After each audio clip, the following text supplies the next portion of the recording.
selamat malam pemirsa.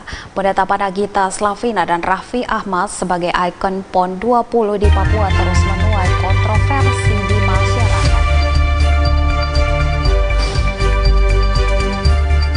Belum adanya lembaga peradilan adat suku Moy akibatnya sering terjadi masalah tanah adat yang belum terselesaikan.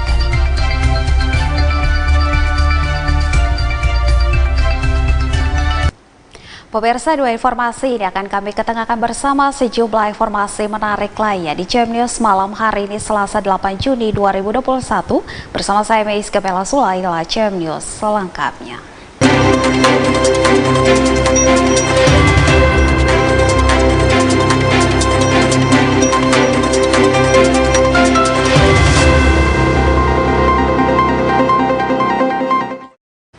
Pemirsa, kita masuk ke informasi yang pertama. Penetapan Nagita Slavina dan Raffi Ahmad sebagai ikon PON 20 di Papua terus menuai kontroversi di masyarakat. Keikutsertaan kedua artis papan atas dimaksud guna kepentingan sosialisasi PON tersebut dinilai merupakan keputusan yang gegabah dan hanya membuang-buang anggaran. Tokoh intelektual muda Papua, Derek Frederick Wamea, menilai keputusan Panitia Besar Pekan Olahraga Nasional yang menetapkan Nagita Slavina dan Raffi Ahmad sebagai ikon PON 20 di Papua merupakan langkah yang tidak cermat dan gegabah. Menurut Wamea, keputusan tersebut tidak mampu merepresentasikan orang Papua, bahkan ketimbang membuang-buang anggaran miliaran rupiah hanya untuk kepentingan publikasi yang sebenarnya tidak terlalu diperlukan. Dirinya berharap keputusan tersebut dapat dicermati kembali, mengingat masih ada sederet sosok berjasa dan pantas untuk dijadikan ikon PON Papua ketimbang kedua artis papan atas tersebut.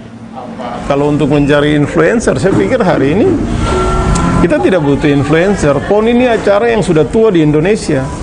Begitu. Jadi mau bikin PON kapan saja, orang dari daerah yang terdaftar untuk ikut PON pasti datang.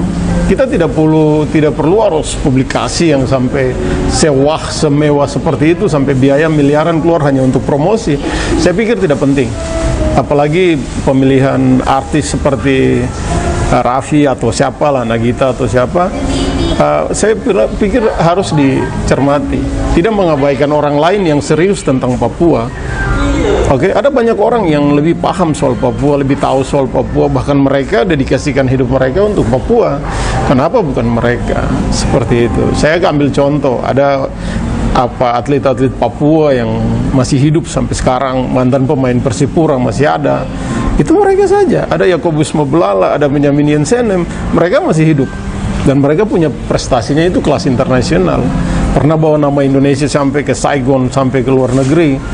Ini saya pikir mereka bisa dibawa. Atau katakanlah Arisia Saleh, lahir besar di Papua, tahu tentang Papua, dia lebih sering promosikan Papua, kenapa bukan dia? Ada Edo Kondologi, ada artis-artis Papua yang lain, atlet-atlet Papua yang lain.